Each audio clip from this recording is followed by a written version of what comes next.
क्या होगा अगर एक ही शहर में हर इंसान आपको ठगने की फिराक में हो? क्या आप जिंदा बच पाएंगे? दोस्तों, कौन सिटी फिल्म आपको आखिर तक सोचने पर मजबूर कर देगी कि आखिर असली खिलाड़ी कौन है? आखिर कौन सिटी में ऐसा क्या होता है? तो बने रहिए इस वीडियो में अंत तक। कहानी की शुरुआत हीरो कर्नाटक में एक छोटा सा होटल चलाता है। उसके परिवार में उसकी पत्नी पत्नी का बड़ा भाई, उसकी सास और उसका एक प्यारा सा बेटा है। लेकिन उसका बेटा चल नहीं सकता क्योंकि वह दिव्यांग है। पूरा परिवार मिलकर उसकी बहुत अच्छे से देखभाल करता है। सभी लोग अपनी ज़िंदगी खुशी खुशी जी रहे होते हैं। चूंकि बेटा चल नहीं सकता, इसलिए हीरो ही उसे हर रोज़ स्कूल छोड़ने और वापस लेने जाता है। लेकिन एक दिन उसे स्कूल पहुंचाने में थोड़ी देर हो जाती है। जब वह स्कूल पहुंचता है तो उसका बेटा वहां नहीं मिलता।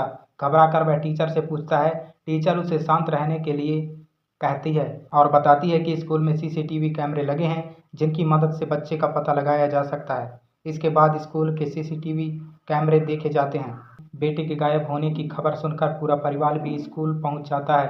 कैमरे की रिकॉर्डिंग देखकर सभी हैरान रह जाते हैं, क्योंकि बच्चे को कोई अनजान आदमी नहीं बल्कि ऐसा व्यक्ति अपने साथ ले गया था जिसे यह परिवार अच्छी तरह जानता था। लेकिन उसे देखते ही परिवार के सभी लोग डर जाते हैं। यहीं से पता चलता है कि इस परिवार के अतीत में कोई बहुत बड़ा राज छिपा हुआ है। इसके बाद कहानी कई साल पीछे चली जाती है। वहाँ मित्रा नाम की एक लड़की दिखाई जाती है। उसे पता चलता है कि वह माँ बनने वाली है। वह अस्पताल में जांच करने जाती है। डॉक्टर बताते हैं उसका बच्चा पूरी तरह स्वस्थ है। फिर डॉक्टर पूछते हैं कि उसका पति उसके साथ क्यों नहीं आया, लेकिन मित्रा इस सवाल का कोई जवाब नहीं देती। जांच कराकर जब वह घर लौटती है तो देखती है कि मकान मालिक उसका सारा सामान बाहर फेंक रहा है। तब पता चलता है कि उसने कई साल पहले एक कंपनी के जरिए यह घर किराए पर लिया था, लेकिन यह कंपनी धोखेबाज निकली। उसने मकान मालिक को किराया ही नहीं दिया था। इसलिए मकान मालिक कहता है कि उसका इस मामले से कोई लेना देना नहीं है और वह तुरंत घर खाली कर दें। इसके बाद वह मित्रा का सारा सामान बाहर फेंक देता है।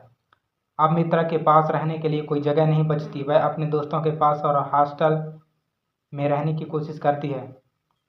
इसके बाद कहानी हीरो की तरफ चली जाती है। उसकी ज़िंदगी भी आसान नहीं है।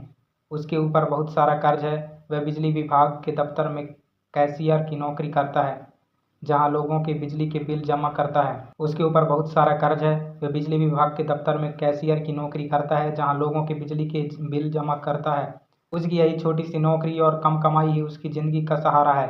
अब कहानी योगी की तरफ बढ़ती है। योगी के पिता एक बड़ा ट्रस्ट चलाते हैं जिसके जरिए वे बहुत से लोगों की मदद करते हैं। लेकिन एक दिन योगी अपनी माँ को अस्पताल लेकर जाता है। वहाँ डॉक्टर बताते हैं कि उसकी माँ को फेफड़े का कैंसर है। इलाज हो सकता है, लेकिन उसके लिए करीब 10 लाख रुपए चाहिए।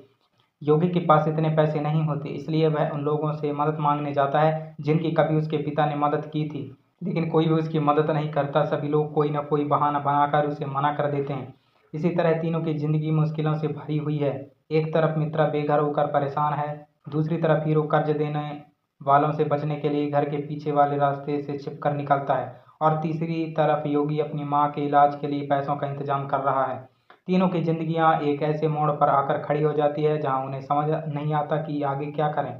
जब भी हीरो को पैसे की जरूरत पड़ती है, वह अपने एक दोस्त से उधार ले लेता है। उसका दोस्त एक बिजनेसमैन है, इसलिए वह जितना हो सके उसकी मदद करता है। लेकिन हीरो सोचने लगता है कि आखिर वह कब तक दूसरों के भरोसे अपनी जिंदगी चलाएगा। हीरो अकेला होने की वजह से अक्सर एक होटल में खाना खाने जाता है। वहीं उसकी दोस्ती एक युवक से होती है। वह युवक हर किसी को ट्रेडिंग करके पैसा कमाने की सलाह देता रहता है।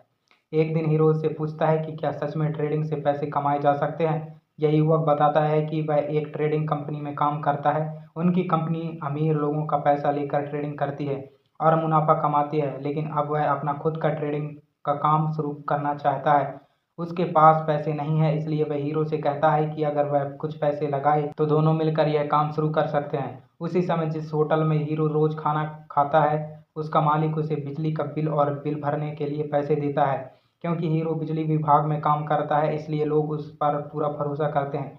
पैसे हाथ में आते ही हीरो के मन में एक गलत विचार आता है। उसे पता होता है कि बिल जमा करने के बाद रसीद निकलती है। वह सोचता है कि अगर प्रिंटर खराब कर दिया जाए तो रसीद नहीं निकलेगी।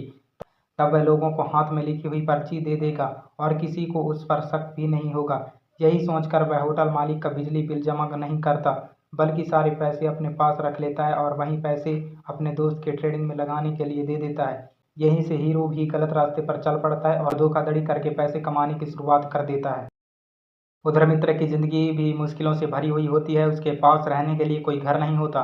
तभी उसके दिमाग में एक नया तरीका आता है। वह सोचती है कि जब लोगों ने उसे धोखा देकर पैसे कमाए हैं, तो वह भी उसी तरह पैसे कमा सकती है। उसके बाद वह एक काउंसलिंग कंपनी शुरू करती है। वह खाली पड़े मकानों के मालिकों से कहती है कि वह उनके घर किराए पर दिला देगी। फिर जो लोग घर लेना चाहते हैं, उनसे लीज के नाम पर एक साथ बड़ी रकम लेती है। उसी पैसे से वह हर महीने मकान मालिकों को किराया देती रहती है। इस तरह मित्रा भी लोगों को धोखा देकर पैसा कमाना शुरू कर देती है। उधर योगी अपनी माँ के इलाज के लिए बहुत परेशान रहता है। उसके पिता के ट्रस्ट का एक बैंक अकाउंट होता है। योगी उसी अकाउंट की जानकारी सोशल मीडिया पर डालकर लोगों से मदद मांगता है। वह दिखाता है कि उसकी माँ के ऑपरेशन के लिए पैसों की ज़रूरत है। अगले ही दिन उस अकाउंट में लोगों के पैसे आने शुरू हो जाते हैं। कोई 10,000 भेजता है तो कोई 20,000 और कोई 30,000। कुछ ही दिनों में ऑपरेशन के लिए पूरे पैसे इकट्ठे हो जाते हैं। जब योगी अपनी माँ को यह बात बताता है तो उसकी माँ कहती है कि उसके पिता ने पूरी जिंदगी लोगों की मदद की थी, इसलिए आज वही लोग उनकी मदद के लिए आगे आए हैं। इसके बाद योगी अपनी माँ को अस्पताल लेकर जाता है, लेकिन वहाँ एक बड़ा सच सामने आता है। पता चलता है कि पहले डॉक्टर ने गलत जांच की थी। जब एक बड़े डॉक्टर से दोबारा जांच कराई जाती है तो वह बताता है कि उसकी माँ को कैंसर है ही नहीं। पहली रिपोर्ट पूरी तरह गलत थी और किसी ऑपरेशन की ज़रूरत भी नहीं है। यह सुनकर योगी बहुत खुश हो जाता है। वह कहता है कि जिन लोगों ने मदद के लिए पैसे भेजे हैं, उन्हें सारे पैसे वापस कर देने चाहिए, लेकिन उसकी माँ ऐसा करने से मना कर देती है। वह कहती है कि इन पैसों को कहीं निवेश करके बढ़ाया जा सकता है। अगर भविष्य में किसी ज़रूरतमंद को मदद की ज़रूरत पड़ी तो उसी पैसे से उसकी सहायता कर देंगे, और अगर कोई ज़रूरतमंद नहीं मिला तो पैसा उनके पास ही रहेगा। योगी को यह बात बिल्कुल पसंद नहीं आती, फिर भी वह अपनी माँ की बात मान लेता है। इस तरह वह भी गलत रास्ते पर चल पड़ता है और लोगों के भरोसे से मिले पैसों का इस्तेमाल अपने फायदे के लिए करने लगता है। इधर हीरो भी बिजली के बिलों से जमा हुए पैसों को ट्रेडिंग में लगाता रहता है। शुरुआत में उसे लगातार अच्छा मुनाफा मिलता है, धीरे धीरे उसकी कमाई बढ़ने लगती है। कुछ समय बाद उसे लगता है कि सिर्फ बिजली बिलों के पैसों से ज़्यादा कमाई नहीं होगी, इसलिए वह अपनी एक निवेश कंपनी शुरू कर देता है। वह लोगों से कहता है कि अगर वे उसके पास पैसे जमा करेंगे तो वह उसे निवेश करके कई गुना बढ़ाकर वापस देगा। उसकी बातों पर भरोसा करके बहुत सारे लोग उसकी मेहनत की कमाई उनके पास जमा कर देते हैं। उधर मित्रा भी अपनी काउंसलिंग कंपनी से काफ़ी पैसा कमा चुकी होती है। दूसरी तरफ योगी और उसकी माँ भी लोगों के पैसों को अलग अलग जगह निवेश करके अच्छा मुनाफा कमाने लगते हैं। अब मित्रा और योगी दोनों के पास अच्छी खासी रकम जमा हो जाती है। वे दोनों अपना सारा पैसा हीरो की निवेश कंपनी में लगा देते हैं, क्योंकि उन्हें भरोसा होता है कि हीरो उनके पैसे और बढ़ाकर वापस देगा। हीरो उन दोनों का पैसा भी अपने उसी दोस्त को दे देता है जो ट्रेडिंग का काम करता है। वहाँ से लगातार अच्छा मुनाफा मिलता रहता है। देखते ही देखते हीरो बहुत अमीर बन जाता है और उसकी पूरी ज़िंदगी बदल जाती है। अब हीरो, मित्रा और योगी तीनों अलग अलग तरीकों से लोगों को धोखा देकर खूब पैसा कमाने लगते हैं। लेकिन सच यह होता है कि योगी और मित्रा का लगभग सारा पैसा हीरो के पास ही होता है, क्योंकि उन्होंने अपनी पूरी रकम उसकी कंपनी में निवेश कर दी होती है। उसी बीच हीरो का एक बहुत अमीर दोस्त उनसे मिलने आता है। यही वही दोस्त होता है जिसने उसके बुरे समय में कई बार पैसों से उसकी मदद की थी। एक दिन वह दोस्त हीरो से कहता है कि वह एक बड़ा बिजनेस शुरू करना चाहता है। उसके लिए उसे 10 करोड़ की ज़रूरत है। वह यह भी वादा करता है कि जो उसे 10 करोड़ देगा, कुछ समय बाद वह उसे 15 करोड़ लौटाएगा। यह बात सुनकर हीरो लालच में आ जाता है। उसके पास लोगों से जमा की हुई लगभग 10 करोड़ होते हैं। वह सोचता है कि अगर यह पैसा अपने दोस्त को दे दिया तो बाद में 15 करोड़ मिलेंगे और उसे 5 करोड़ का सीधा फायदा होगा। लेकिन वह अपने दोस्त से झूठ बोलता है। वह कहता है कि यह पैसा उसका अपना नहीं है, बल्कि उसने किसी और से उधार लिया है। आखिरकार हीरो, योगी और मित्रा तीनों का पैसा उस अमीर दोस्त के पास पहुंच जाता है। अब वह भी बड़े सपने देखते हुए अपने नए बिजनेस की शुरुआत करने की तैयारी करने लगता है।